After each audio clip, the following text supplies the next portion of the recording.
Non, l'enfant est bourou, d'accord. Mais au fur et à mesure que l'enfant grandit, elle va toujours penser à ce qu'on lui a enseigné. Après un jour, quand elle grandit davantage, elle applique par la grâce d'Allah. Ne faites pas toujours la naïve pour dire que non, là il a compétit. Non, expliquez. Évidemment, ce n'est pas le même jour là que l'enfant va appliquer ou la même année. C'est au fur et à mesure que vous expliquez que la science s'assoit sur l'enfant et quand elle prend de l'âge au fur et à mesure, elle réalise ce que tu lui disais depuis 1 an, 2 ans, 3 ans. Et c'est là où, avec la grâce d'Allah, elle se conforme. Et éviter la mixité, c'est-à-dire vous-même en tant que mère, et appliquer cela sur l'enfant. L'isolement, c'est-à-dire te retrouver dans une pièce. Et là, je profite d'en parler pour ce qui concerne les jeunes filles. L'enfant en classe, tout le monde sort. Elle est en train de faire autre chose quand elle prend son cartable ou elle lit. Lorsqu'elle constate qu'elle est seule avec un homme dans cette pièce-là, dites à l'enfant que sort vite. N'accepte jamais que tu sois seul avec un homme de ta classe dans la salle de classe. C'est haram. Parce que l'enfant peut rester innocemment sur son table-banc, parfois les yeux dans son livre. Mais le fait qu'elle soit seule avec un autre garçon, si ce garçon a des comportements shaitaniya, c'est-à-dire sataniques, il va commencer à parler à la jeune fille musulmane de façon, entre guillemets, désintéressée. C'est-à-dire que sans aller le penser. Et la fille, innocemment, elle ne sait pas que les hommes, quand ils veulent draguer une femme, ils ne montrent pas qu'ils t'aiment, qu'ils veulent de toi. Non, ils parlent comme si tu étais seulement même sa soeur. Ils te racontent des histoires simples. Hein? Et après, la jeune fille commence déjà à prendre goût en estimant que c'est sans crainte, il n'a pas des intentions malveillantes. Mais c'est quand elle prend goût à échanger là, qu'elle finit par s'accommoder avec lui, et s'y habituer. Et c'est là où le jeune garçon sort son venin.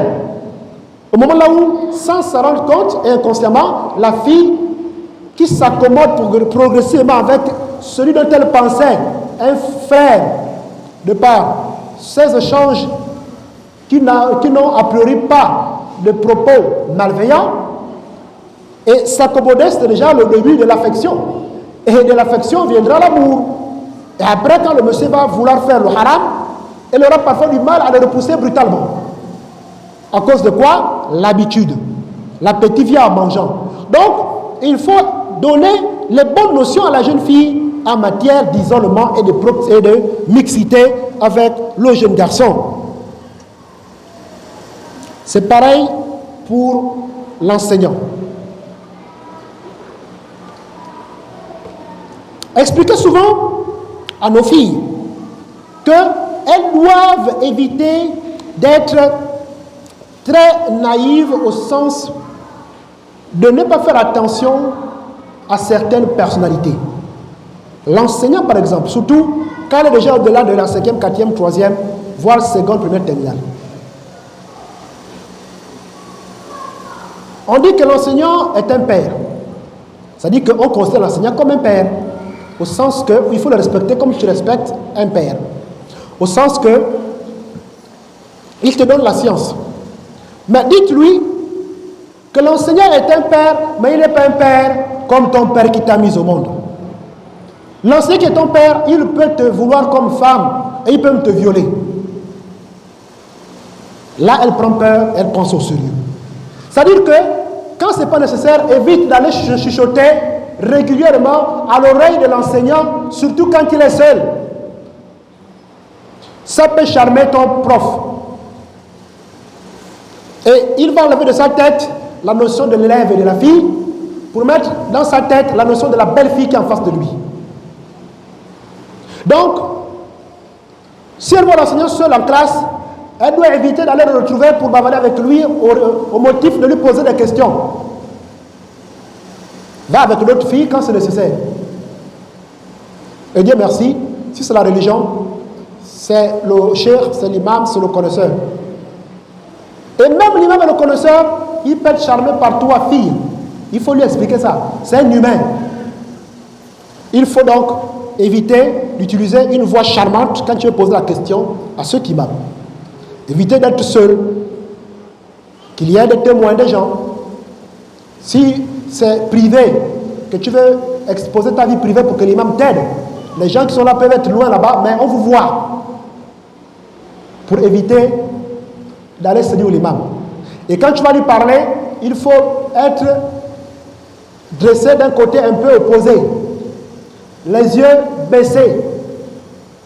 Et l'imam aussi a le devoir aussi de se tourner aussi légèrement et de fixer hors de la direction de la fille musulmane qui lui pose la question ou de la femme musulmane qui lui pose la question. Bon, sauf si encore, si c'est mieux comme nous autres là, nous on ne va pas bien sans lunettes. Qu'Allah facilite. Ensuite, il y a la dignité,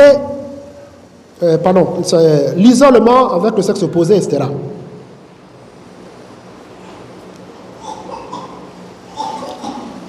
Quand je parle de l'isolement, je reviens là-dessus. Pourquoi? Retenez que l'isolement, c'est-à-dire être seul à seul, avec un homme,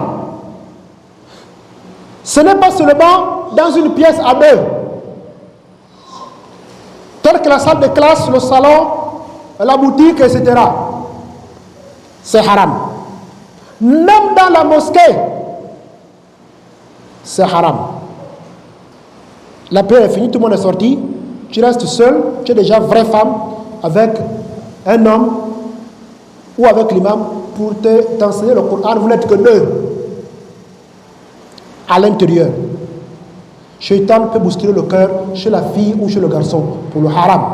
Voilà pourquoi le prophète a dit La yakhluwanna rajulun bimra'atin illa wa ma'aha dhu mahram. Un homme ne doit, une femme ne doit, un homme, vice versa, une femme ne doit jamais s'isoler avec un homme, ou un homme, selon la tradition, ou un homme ne doit jamais s'isoler avec une femme sans être accompagné du tuteur de la femme, c'est-à-dire le mari, l'oncle, direct, hein, pas l'oncle qui est le cousin de la mère, l'oncle, le frère, même mère ou bien même père, ou les deux, et non le cousin. Parce que le cousin aussi, il peut t'épouser dans l'islam, il peut être séduit. Je ne dis pas qu'il ne doit pas avoir l'intention, s'il veut t'épouser, ce n'est pas dans une pièce, ça peut finir dans le zina. Qu'il se présente correctement devant tes parents pour t'épouser. Voilà. Donc, on respecte ça pourquoi? C'est parce qu'en réalité, chers sœurs, le respect de ce principe, c'est d'abord le respect du Coran et de la Sunna. Il ne faut pas toujours dire que non, en tout cas, moi, je suis marié, hein, je n'ai pas l'intention même de chercher à charmer l'imam, hein, ou bien le prof, hein, ou bien, bon, moi, en tout cas, ce n'est pas dans mes idées. Hein. Oui, ce n'est pas de tes idées, alhamdulillah. Mais la Sunna dépasse tes idées. Donc, il faut expliquer ça à ta fille, surtout elle est encore jeune, peut-être 14, 15, 16 ans, elle est très jolie. Il faut lui dire ça. Ce n'est pas la question des idées, c'est la question que l'islam a demandé de respecter ça pour une sagesse qui est au-delà de ta sagesse. C'est cela. Applique ce que l'islam veut et Allah te mettra la baraka. Donc, on ne philosophe pas avec la sunna ou le Coran. Sinon, tu seras éprouvé. À ce niveau, je me rappelle à l'époque, le cheikh, un des grands savants de la sunna, qui enseignait, il est décédé depuis bientôt 20 ans, le cheikh Mohamed Atiyah Salim, et il enseignait à la mosquée du prophète sallallahu alayhi wa sallam, et il nous donnait ses conseils. C'est un savant qui donne beaucoup de conseils dans les choses où tu n'imagines pas. Surtout qu'il a aussi fait la médecine avant d'étudier la religion. Donc, il dit, le prophète sallallahu alayhi wa sallam, lorsque un savant lui enseignait ce hadith du prophète sallallahu alayhi wa sallam aux gens, il y a un jeune homme qui répond à ce connaisseur à l'époque du Moyen-Âge. Il lui dit, moi, non, ça ne peut pas m'arriver. Vous connaissez ce hadith-là? Le prophète sallallahu alayhi wa sallam dit, lorsque un homme se réveille et se purifie, il doit d'abord laver les mains hors du récipient, car il ne sait pas où l'un de vous, sa main a dormi. Un jeune homme ose dire dans son orgueil, au connaisseur dans l'assise que lui, il sait où sa main a dormi sur son lit et il sait qu'il ne peut pas mettre sa main là où c'est pas bon. Le savant nous dit, un jour, le jeune homme dormait et il se réveille là où chacun de vous ne souhaite pas que cette main soit. J'espère que vous m'avez compris dans cette métaphore. Hein? Il se réveille et la main est dans un endroit qui n'est pas beau, à ce que la main soit là-bas. Et il se rend compte que, oh, donc sa main est carrément là-bas et en train de gratter là-bas. Imaginez-vous les odeurs qui sont là-bas quand la main vient de là-bas. C'est comme ça qu'il allait voir le savant et il a fait le tawbah d'avoir philosophé dans la religion d'Allah, d'avoir philosophé dans les hadiths. Car dans le sommeil, on n'est pas conscient. C'est ainsi que je vous rappelle cette histoire pour vous dire, évitons de philosopher dans l'islam. De dire que non, c'est pas grave, moi je n'ai pas l'intention, je suis marié et tout et tout. Non, non, non, non. L'islam, c'est pas la philosophie. Qu'Allah nous en préserve. Et donc, dans ce cas d'espèce, l'islam demande de respecter les textes. Quant à la construction morale, la forme, on la forme dès le bas âge à la vérité. C'est-à-dire qu'il faut enseigner l'enfant, mettre la pression sur le fait d'être véridique. Quand l'enfant ment, il faut faire peur à l'enfant. Il faut lui dire que Dieu n'aime pas le mensonge. Lorsque tu vas encore mentir, les gens n'auront plus confiance en toi. Ce n'est pas bon, etc.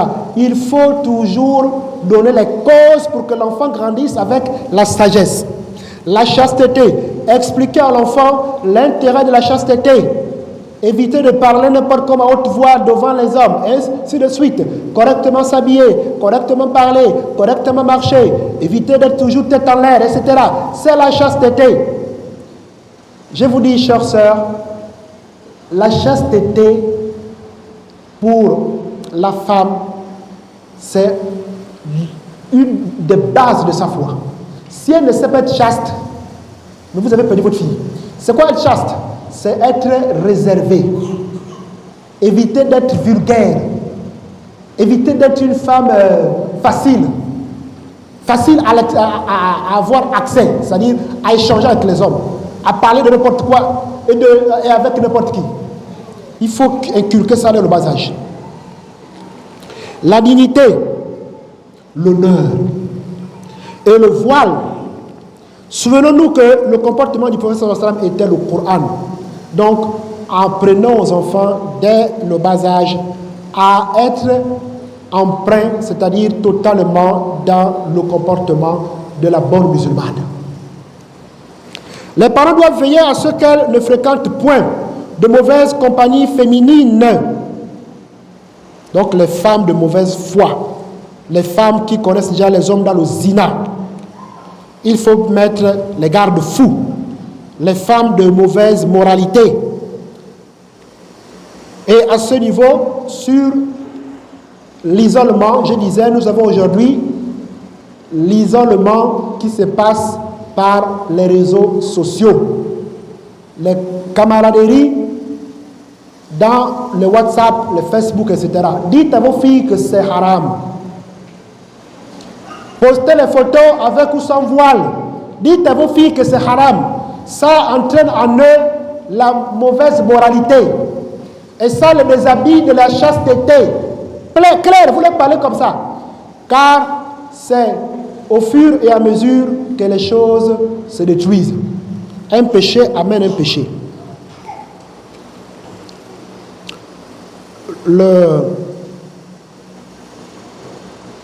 prophète sallallahu alayhi wa sallam dit: l'homme suit la religion de son ami ou de son compagnon, selon les traductions. Que chacun de vous fasse attention à celui qu'il prend pour ami ou pour compagnon, rapporté par les deux, c'est-à-dire l'imam al-Bukhari et l'imam Muslim. Pour ce faire, les filles doivent lire les histoires des femmes des compagnons. Cela les permet de suivre le bon modèle.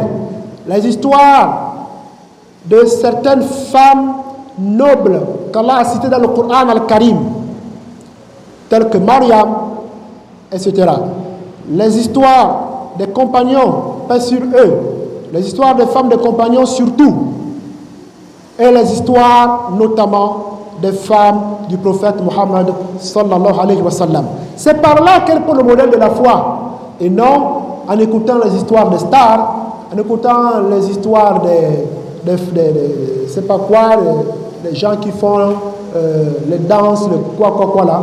Ça, c'est le mauvais modèle. Mémorisez les noms des femmes des compagnons, leurs histoires, ce qui a marqué leur vie, et non les noms des stars. Qu'Allah nous en préserve. Le père et la mère doivent contribuer à l'éducation de la fille par tous les moyens possibles. Chères sœurs, chers frères, les frères aussi ont ce rôle. Ne laissons pas ce rôle aux femmes, aux mères, aux filles. C'est aussi le rôle des hommes, c'est-à-dire les pères, les oncles, les frères. Seulement les femmes qui voient ce qu'on ne voit pas, qui sont même dans l'intimité de leur fille au quotidien. Il peut arriver qu'on sache des choses de l'intimité en tant que père, mais ceux qui partagent cette intimité au quotidien, ce sont les mères. C'est elles qui doivent être le meilleur modèle. L'éducation des filles en islam. Chers frères et sœurs, en islam, la fille a sa valeur et sa place. C'est la raison pour laquelle il est donc important pour nous de ramener cette valeur, de lui donner la place qu'elle mérite. Rappelons que l'éducation de la jeune fille donne davantage ses fruits lorsque la mère est un modèle. Lorsque la mère est un modèle, la fille est mieux impactée. Elle suit le modèle, car la meilleure éducation est celle qui est fondée sur le modèle. La vie d'une jeune fille sans occupation noble constitue l'un des dangers de l'éducation de la jeune fille. C'est-à-dire que éviter que les filles soient sabarlala, c'est-à-dire sans occupation. Elle est là, c'est la télé, elle est là, c'est le roman romantique, ce sont des dangers. Sachez que la fille bien éduquée doit toujours être occupée, sauf quand elle se repose, de la bonne occupation noble. Cela l'éloigne de mauvaises idées, qu'Allah nous en préserve. Elle doit s'occuper positivement pour obtenir son succès terrestre et céleste. Alors, l'occupation positive, il y a le travail ménager, il y a l'apprentissage du Coran et de la Sunna, donc de sa religion, il y a aussi les occupations d'ordre séculaire, c'est-à-dire le travail rentable, tel que l'art, savoir tricoter, savoir coudre, savoir ceci, des petites choses qui rendent la femme équilibrée. C'est important de donner ça, d'apprendre ces choses à la jeune fille. Le retard, excusez-moi, le retard du mariage ou la privation de celui-ci peut occasionner des méfaits sociaux et psychologiques importants. Lorsque vous retardez longtemps la jeune fille pour qu'elle se marie, vous retardez son mariage longtemps, ça peut impacter sur son équilibre psychologique et social. Parce qu'Allah a créé les organes qui sont entre les pieds du garçon et de la fille, c'est pour qu'il y ait attirance entre les deux. Et comme l'islam interdit la fornication, l'islam ne s'est pas limité à prohiber ces choses, tout simplement, mais aussi à l'éducation au sens du mariage. Le mariage doit donc être encadré dans les meilleures conditions. Par ailleurs, l'usage des moyens de communication et de l'Internet ou des réseaux sociaux nécessite le juste milieu pour éviter tout débordement. Lorsque la fille utilise le téléphone avec l'Internet, dis-lui d'éviter les communications qui font perdre du temps. C'est pour des recherches, c'est pour écouter les savants, c'est pour lire les choses de l'islam, ou parler avec les parents quand c'est important, et non pour les choses haram. Enfin, on doit beaucoup prier pour la progéniture en général et les filles en particulier, afin d'avoir une société saine par la voie des femmes qui craignent Allah et qui disent « Seigneur, donne-nous à nos épouses et à nos descendants la joie des yeux et fais de nous un guide pour les pieux. » Sourate le discernement, Al-Furqan, verset 74. Ainsi, je vous remercie d'avoir pris part à cette modeste conférence dans notre belle ville de Franceville, dans la province de Haut-Ogooué.